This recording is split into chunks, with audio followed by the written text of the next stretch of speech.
If they have any caregiving experience, share it. 100% leaders from the top down need to be talking about their own experiences in order to lay that foundation of a comfort level for their workforce. They're going to get people who open up if they do that more. And if they don't have any caregiving experience, if this is a new thing for them, talk to your management levels. Maybe you'll learn things that they know that they just haven't felt the need to take up the chain. This is something they're trying to deal with or work with their employees one on one. Did you know that in 2020, there were 53 million caregivers in the United States? And by 2025, this number is expected to grow to 62.5 million. 73% of these caregivers also have a job. They are called working caregivers, and they are invisible because they don't talk about their caregiving challenges. Working Caregivers, the Invisible Employees, is a podcast that will show you how to support working caregivers. Join Selma Archer and Zach Demopoulos on the Working Caregivers, the Invisible Employees podcast as they show you how to support working caregivers. Hello, everybody. Welcome again to Working Caregivers, the Invisible Employee podcast. We thank you for tuning in and for listening and for subscribing. Hey, Selma. Hi, Zach. How are you? I'm doing great. I'm doing fantastic. By the time this show airs, we're going to be in November. So tell me what's happening with you in November. In November, we will be celebrating National Family Caregiver Month. So lots of exciting activities going on next month. What's the theme this year for that? That is Caregivers Around the Clock. Wow. So Actually, appropriate. it coincides with, I guess we were prophetic or something, because the first chapter of our book, we named A Working Caregiver is Always on the Clock.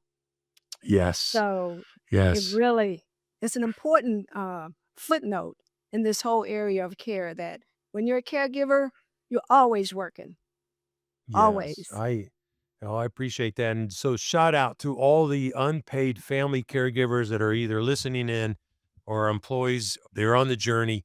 Just so much appreciate you. Please know that you're not alone. And we're trying to make you more visible in your workplace. And that's what we're talking about today. We've got an amazing guest today, Lee Hafner of Employee Benefit News. She's an incredible editor, writer, advocate. I read every single thing that she writes, and I'm going to encourage everybody out there to do the same and connect with her. Lee, how are you? Welcome.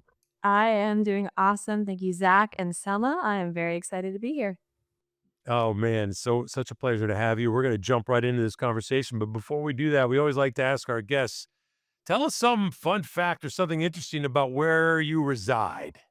So I live right outside of Raleigh, North Carolina. And I will say that the most fun part is how much this area has to offer between the culture, the sports, the schools. It's called the City of Oaks. It's called the Smithsonian of the South. It's called the live music capital of the South. We are very blessed to live where we live. I absolutely love that area. As you know, I'm from North Carolina myself, so absolutely love that. Thank you for sharing that. And so, for all of you out there, take a visit because Western Carolina could, with what's happened over the last couple of months, they could certainly use our support out there and help them out. So, thank you, Lee. All right, let's jump in. You are an incredible writer for the employee, I want to say, but also for employers. I hope employers are reading what you're writing because there are so many ways to support employees in different ways, work life. And certainly if employers do this, they're going to do a much better job recruiting, retaining. But in particular today, we want to talk about what you've written on caregiving. You've done some great content on that, and we've included you in our book. So tell us a little bit about why caregiving, what got you into that, what's inspired you to talk about that. Before I started at EDN on the personal side of things, I watched my mother go through figuring out and navigating the caregiving situation with my grandmother and the challenges that came from that, the obstacles that were always seemingly present with that, and how frustrating it was. And me being in a distance it was frustrating in a different way, trying to figure out why things weren't easier and more streamlined. And then when I started at Employee Benefit News, I had the privilege of being able to do a research report about caregiving, and I learned so much. And I think that's what you're referring to within your book. But on top of that, I've also gotten to talk to these amazing leaders, the C suite, the HR leaders, these people who are creating platforms for caregivers to help them out. And that has been the best thing. The team at EBN is amazing. We've covered this topic a lot. All of us are passionate about it at different levels and for different reasons. So I've been very lucky to be able to learn more about it and also write about it, get the word out there about what people are doing that is so great. I mean, I would agree with you. I think leaders are fantastic, especially the ones that are really interested in this. And I got to say, some leaders, though, are a little hesitant because they just don't have any caregiving experience. Have you had anything like that? Have you had any conversations like that with some leaders? Yes, I think that it's not that they don't want to do things to help their workforce. They do. They're here for it. It's a matter, it seems, of figuring out the right angles and avenues to take when it comes to the perfect solution. And I think what a lot of employers sometimes get caught up in is, I've got to figure out the exact right thing. When in fact, there is no perfect for an entire Mm, workforce. Caregiving presents many obstacles for employees and their employers. And for a lot of folks, I think they're sitting back and going, where do I even start? Here's the really good news. There are a lot of leaders who are approaching this issue head on. So, a lot of what I'm sharing comes from the advice and the experience of these company and benefit leaders and advisors as well who are making progress in the area of caregiving.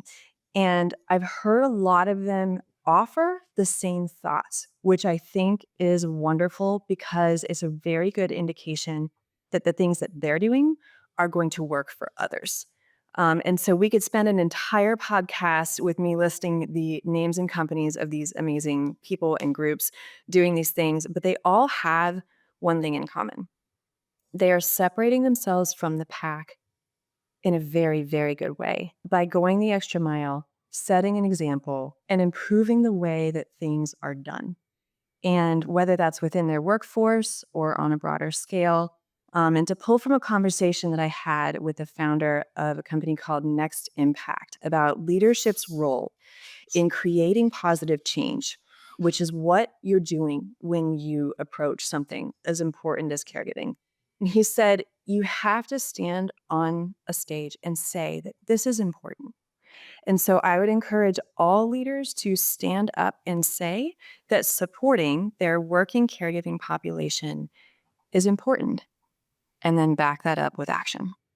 And so coming in with the attitude that, I mean, to be honest, most of the leaders I talk to have is we deeply care about our people. They are our most important asset, but we haven't quite figured out the correct point solutions or right ways to communicate, like you were just talking about. It's a challenge. And so I think that it's not for lack of wanting to do the right thing. It's a matter of figuring out what that right thing is. So, communicating with your workforce, listening, talking to them, gathering feedback, I think are just beyond important. And so, the other thing about this that I don't think maybe employers fully understand unless they've been through it, like the two of you have, you can speak to how the caregiving role impacts every aspect of life, right? It's not just your time, it's finances, it's your mm. physical, mental, emotional health, it's Yeah. your professional life, it's your other aspects of personal life. It's full circle. So I think that employers also need to open themselves up to the idea that perhaps some of the benefits that they're looking at or that they already have are tremendously helpful for caregivers, and maybe caregivers don't know these benefits exist, and maybe employers aren't putting those dots together. But there's always more to be done, and I would just say, like so many other areas of employee support, employers are never going to look back and wish they'd done less. So start somewhere, talk to your people, and see what you can figure out to get the ball rolling, because anything and everything you can do that is empathetic and supportive is going to be appreciated. God, I love that. No one's gonna look Yeah. back and think they should have done less. Wow. That's amazing. If you were sitting with the head of a large corporation Mhm. and they asked you, "Okay, we've read all your articles. We're much more educated now about the fact that there's so uh, many working caregivers in our organization, whether we know who they are or not. Mhm. What would you say to them would be a good place to start getting to know their caregivers and getting to know that population and understanding more about what they need and how they can go about that? It doesn't have to be a huge, production, but something simple they could do next week or tomorrow. Absolutely. I would say first off, if they have any caregiving experience, share it. 100% leaders from the top down need to be talking about their own experiences in order to lay that foundation of a comfort level for their workforce. They're going to get people who open up if they do that more. And Yeah. if they don't have any caregiving experience, if this is a new thing for them, I would simply say talk to your management levels. Maybe you'll learn things that they know that they just haven't felt the need to take up the chain. This is something they're trying to deal with or work with their employees one on one. Surveys are a really popular way for employers to find out and get a good pulse, a good read of what their employees are going through, what they need. Work with caregivers within the organization, outside of the organization to see what questions need to be asked in order to get the responses that you need to actually make a change and make positive impacts. Um, and I would just say, you know, being a part of the groups within your organization, if there are, let's say there's a group of working parents, and you've got an employee resource group, for example, for working parents. Well, that's a Hmm. tremendous caregiving resource right there. Go sit in on their meetings, learn Mm, what they're talking about. There's so many little ways to find out more, I think, about your population. And again, going back to one of the chapters in your book that is my favorite one. It's this leading with empathy idea. Go put yourself out there. It's not just about having an open door policy, it's about going to the doors of your employees too. It works both ways. So they're mm, not going to come to you if they don't trust you, whatever level of leadership you may be. So establish that trust and then start asking them, hey, how was your weekend? How was your week? Do you have plans Hmm. with the family? And you'll be shocked, I think, at what you learn when someone says, well, I went to visit my mom. She's not doing so great, and okay, there's your conversation starter right there. Let's maybe learn a little bit more about this and what kind of support do you need? How can we make this easier for you? It's it's Yeah, organic, that's I think, in a lot of ways if employers just put themselves out there and show that they genuinely care. and doing that. What do you think about using tools like surveys, sending out surveys for employees to respond anonymously? What do you think about those kinds of tools? I don't think you can have too much communication and too many forms of communication. So, where I might not feel comfortable as an employee speaking directly to my manager, I may feel comfortable anonymously responding to a survey question that says, are you a caregiver and how many hours a week do you devote to this? So, one of the recent statistics that's popped up is in 2020, I think the average caregiving hours spent per week was 9. They're now, as of last year, around 26. They've almost tripled. So, Mhm. that being said, it's about approaching your workforce and meeting them where they are. So, talking to them, sending out those surveys. Maybe you, as an employer, host a webinar for caregivers and you see who shows up, and then you get an idea, is this something that our employees are interested in? Is this something that they need?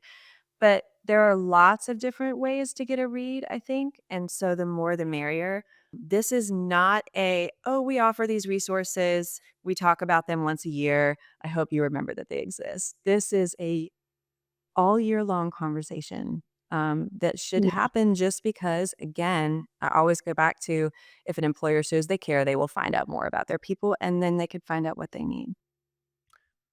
You may not have an opinion on this, Lee, but some companies and HR department, they're hesitant to try to get employees to self-identify. They feel like that might be prying into their personal lives, which it could. I mean, but do you have any suggestions as to how to an organization could go about doing it besides it being anonymous?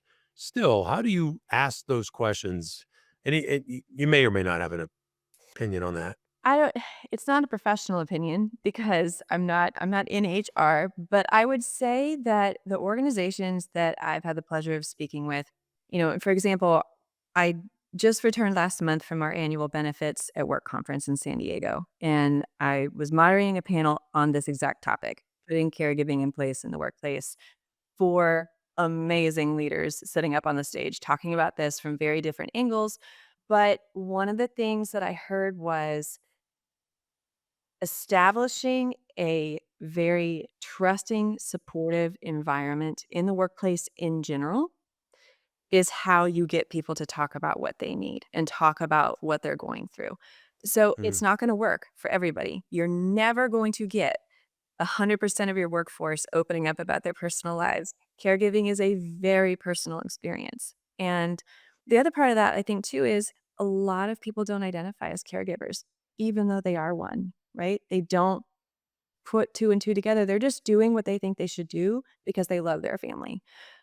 So, that being said, I think that if you get a read that a portion of your workforce needs this, there are benefits that employers put into place that may affect a smaller population within your workforce, but they're so impactful. And the other thing is, all caregivers can benefit from certain things like flexibility. And there are other benefits and just policies that people can put in place that are going to be unbelievably helpful to the caregiver on their regular day-to-day basis. So, if you're putting things like that into place for the whole of your organization anyway, then still do those gentle questions, put out those surveys, have managers check in before the Monday morning meeting. Hey, how is everybody doing? If they notice that somebody is especially tired, seems to be down, going through a really rough time, then if they feel comfortable, ask them a little bit more. No, really, how are you doing? And do it one on one. Single out your employees as a leader if you can do that. And again, there's all management levels are capable of this and coworkers, support each other. There's so many ways to get the support that you can benefit from within the workplace. There's just so many levels. So I could talk about this for a lot longer. I'll stop here. this is amazing. It's so relevant because earlier Selma and I interviewed a major leader in HR, and we asked her how many years, Selma? She was with them for 10 years. 10 years, and we just Yes. simply asked her, "Why have you stayed there?" And she said it was because of her team members. Yeah. It was because of the people that she works with. Mhm. So your point's well taken, Lee, that, reach out to your peers too. I mean, they're there for you too. If you're not comfortable speaking to a manager, talk to somebody, right? Yeah. Yeah. I gotta ask you, and you may not give away your secret here, but you were at this great panel, and I imagine you've Mhm. got an article in the future coming. Can you give us a teaser of something you picked up that in that session that you're really excited about that maybe you might write about? I've had, such an awesome experience over since starting at EBN. I'd actually spoken to most of these people previously. We've done articles, we've had great discussions, and I just can't say enough about the the whole group that was at that conference this year. It was just unbelievably awesome. But that being said, I will just say, and I think as another point for employers, there are so many solutions available now that they're probably not even aware of when it comes to the platforms available for caregivers. Caregiving affects pretty much everyone, and in a couple of your previous episodes, that's been so, so clear, and it's only going to grow. That, 73% of employees are also caregivers at this point.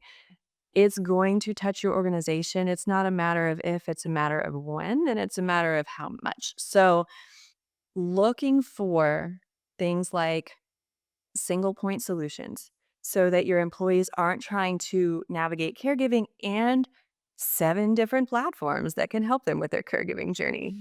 Finding those really wonderful consolidated benefits are really important. And I will just say that, some of the folks up on that stage are really good at creating things like that. And talk to brokers, talk to advisors, get help. This is not close your eyes and point to a solution and hope that it works. It really is important to bring in the right thing. There is an ROI impact here. There is a financial impact on businesses.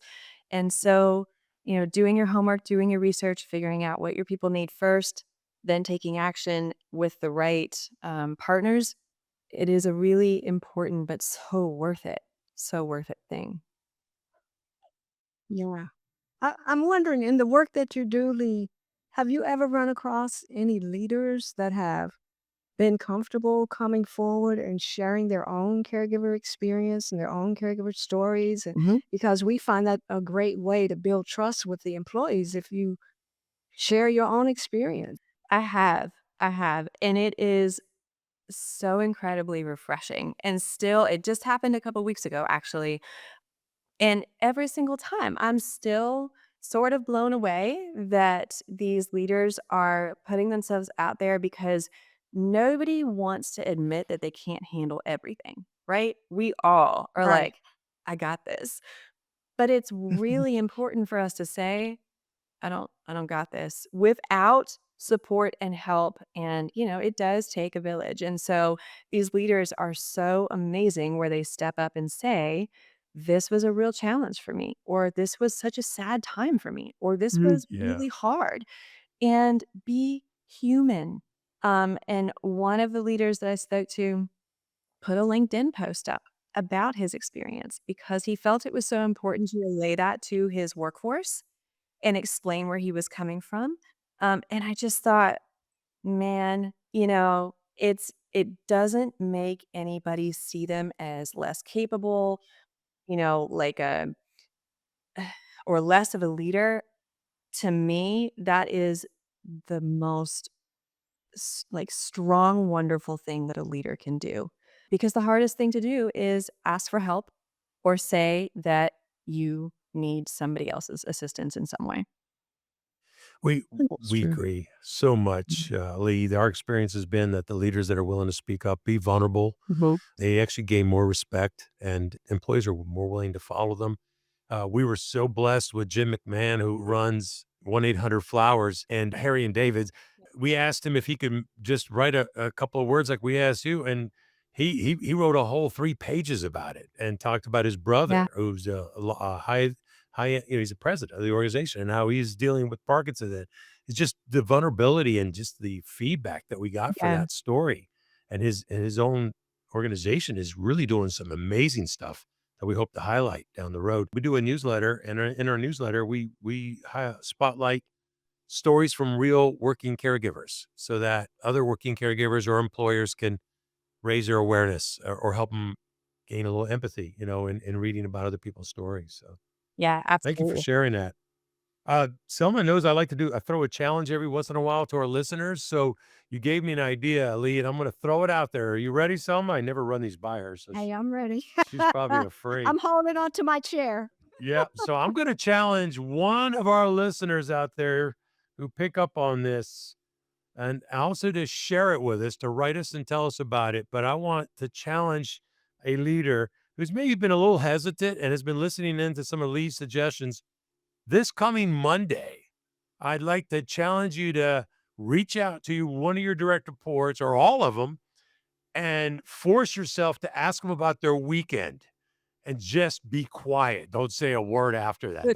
Don't even talk about work or assignments or deadlines.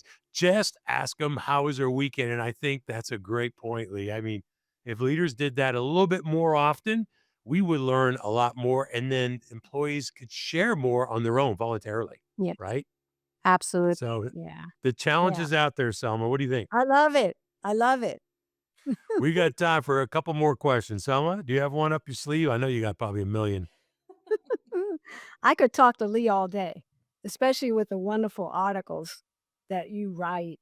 I just wonder, do you have any idea in terms of the importance of gathering data? We recently, and we included in our book, information about the importance of data in this space and tracking it. And then you have the conflicting issues around secrecy and employees that are caregivers not comfortable coming forward. Mhm. It's like a kind of a catch 22. Do you have any recommendations for balancing that issue? Like, how do you get the information that you need to learn more about the employees so you can meet their needs? At the same time, how do you get the employees to come forward to tell you what they need? It's like a closed mouth doesn't get fed, right? Yes. So, what suggestions would you have for employers? That's such a good question and so simple, Selma, too. Yeah, right? Um, I think that there's multiple parts to this, and I would say first and foremost, I couldn't agree with you more, right? Data is so important, and it's what especially, top leaders are going to want to see when it comes to making their decisions. HR leaders need this stuff in place. But going back to some of the universal benefits and policies that are really helpful to caregivers. So again, that flexibility, right? If you've got workplace flexibility within your organization, and again, it's applying to all employees, not just a single population, that's going to be super helpful. If you have paid time off, if you have any sort of blanket leave policy, all of these things are going to come into play to be really, really helpful for people who are trying to navigate the situation. Mhm. If and again, it's just varying by industry. Not everybody can just call in sick, right? And there are no consequences. No problem. I'll just get to that work the next day. There are so many employees in the United States serving as caregivers who cannot do that. They're on shift work. They're the nurses and doctors in the hospitals who, if they call out, things get very, very hard. So putting things in place where whether it's for caregiving purposes, whether it's working parents, whether it's for someone, with their personal health, um, having things set up where, let's say it's a shift worker, and an employer suggested this in one of my interviews quite a while back, but have the ability for those shift workers to trade places without even talking to management and going through this hierarchy. It's just this trusted thing where Mm, I love my job. I want to be here, but I can't. So I'm going to switch mm, with this person. We've got this covered, all good. And then everybody can take care of everybody else. And it also builds this incredible camaraderie between the coworkers, the management, and it's just an overall good situation. So I would say going back to the data part of things, it is tremendously important when you are putting things into place. Just assume you don't have probably the most accurate numbers, go higher, right? If you know that they are not all going to be super forthcoming about their situations, assume that there are some that will be wonderfully impacted by what you're going to put into place, and you may never know. And that's okay. So I think that this goes back to also talking to brokers and advisors and working with people who have a lot of experience in this. You may not partner with them forever, but just getting their feedback on, all right, well, let's look at your numbers and where they are. Let's assume that they're a little bit higher. Here's what I would recommend based on that, you putting into place. Here's why this makes sense. And, we spoke about it a few minutes ago, but the level of loyalty, the retention levels, the productivity levels, the engagement levels, all of these HR terms are going to fall into place even if your data isn't 100% accurate, because the people that this impacts are going to be better employees all around because you're giving them the resources that they need to be present at work. You're giving them things to save them time. You're giving them things to show that you care. And those are the greatest gifts, I think, outside of compensation and for some people, greater than, that you could possibly give an employee. wow. Yeah. Yeah. I'd like to finish up. Selma and I make a point to make sure that this isn't just all about the employer, right? Mhm. It's not the employee's burden alone. It's not society's burden alone. It's not the government's burden alone. Right. Policymakers, it's everybody's needs to be part of this village, however you want to call it. So I'd like to kind of shift on our last question here on, and hopefully it's a lot easier than Selma's. So Hey, she so handled it like a pro. she did. You knew she could answer that. That was Yes, I awesome. did. I'd like to finish up by focusing on the employee for a minute. You do a really great job with your articles. In fact, you just wrote one recently talking about some of the work that Catherine Bagby actually does as a physical therapist about self care. And Mhm. I'm a big fan of saying that self care is not what everybody thinks it is. It's more about rest and recovery. Yeah. And Mhm. she and you did a great job of highlighting that. So, question for you is, Kate Washington in episode 3, and I hope, our listeners will go back and listen to that show. Kate Washington is a great author of the book called Already Toast, and she made a comment that I've never really heard it put this way. She goes, "There are 53 million caregivers. That means there's 53 million stories."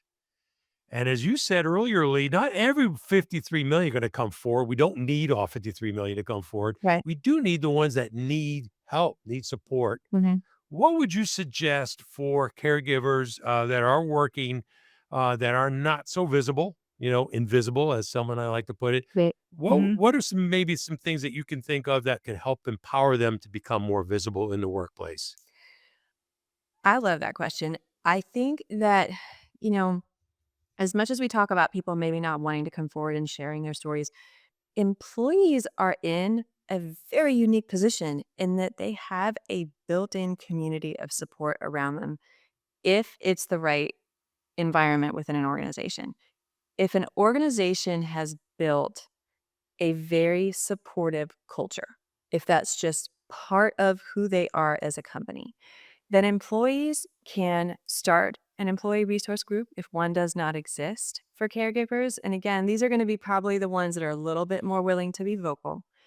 But then hopefully those that may not feel as comfortable see this as a safe space for them. And maybe Mm, they join and they don't say anything, but they mm, listen in, right? And how much can that help? A lot, because ideas are being shared and support's being given, and they know I'm not alone. I'm not only alone, I'm not alone within my organization. How much of a relief is this? Because I think caregiving for so many, and you guys have talked about this, it can feel very isolating. I think, the support groups within the workplace are wonderful. Something as simple but very impactful is starting a channel on your employer's communication platform, Slack, for mm, example. Mm. So mm, there are channels for everything these days, and there should be caregiving channels because I think that the smallest bits of support and information that can be gathered on a daily basis, like, hey, does anybody have a good suggestion for in home care in the Dallas area? Right. awesome. And so you're going to get maybe 5 to 10 people giving you feedback on this, or they say, no, but I work with this caregiving platform and they might be able to help. You're going to come back with something really useful. And again, you're going to know that you're supported, that people have compassion for your situation. Maybe they're going through the exact same thing. Maybe they're ahead of you. Maybe they're behind you. There's all these different ways to feel more empowered, which I think is vital for people in this position because you often feel so powerless as things are taking place and you're just trying to navigate the situation. And you're tired and you're working and you're balancing everything else in life. So I would say those things. And then again, what we talked about before, invite leaders to be a part of these things because that is the way that you're going to have the voice Mhm. magnified and get Yeah. leadership to understand, oh, there's a real need here. I sat in on a meeting or I glanced at their Slack channel and 8 different people said something about, not having enough time during the week to attend doctor's appointments. Well, what can we do about this? So Wow. there's just a lot of ways to really highlight the situation and how important it is. People should know that it's okay to put their families first. And I think like you said, that's not just the employer responsibility. They also have to step up and be part of these things and talk about it and, and make their workplaces better for it. Oh, I got hairs Yeah. up on my arm here. This is awesome. Interestingly, Lee, the majority of solutions that you shared with us today are very simple and cost effective. Mm, There's nothing that really, would blow an employee out of the water, an employer out of the water in terms of budget wise. It's Mhm. just very simple, straightforward solutions. So hopefully we have the right people listening in and can get started in that direction. Yeah. yeah. You said it beautifully, invitingly, invite leaders to have the conversations like we're trying to do. And speaking of inviting, we are definitely inviting you back. Um, Yes. I can't because wait. we Yes. could talk to you forever, but we really so appreciate you, Lee, and your time. And those articles, keep them coming. Keep them coming. They're Yeah, it doesn't coming. look Yeah. like she's gonna give us a teaser on that future article, but that's okay. We'll just have to wait. And I'm gonna encourage all the listeners to please, please subscribe to Employee Benefits News. It is a wealth of information that I find is actually Yeah. unbiased. I think the research you guys do is really neutral and very helpful. And so if you have not checked that out, it's free, by the way. So Mhm. why wouldn't you subscribe? And it's a newsletter that you can get an article. So Selma, any last thoughts, comments? No, just this has been a fantastic conversation. Thank you again, Lee. Really enjoyed it. Definitely, as Zach said, we'll have to do it again. Well, thank you both so much. It has been an honor to be part of this. The work you guys do is incredible. I love catching up on all the things that you guys post and are working on. So, again, can't thank you enough. Well, we thank you too. And we'd like to ask all our listeners that if you like this episode, please subscribe, please please write a review, but more importantly, share it with somebody that could really benefit from it. That would make our day. So thank you all for listening in, and we'll see you in and talk with you on our next show. Thank you.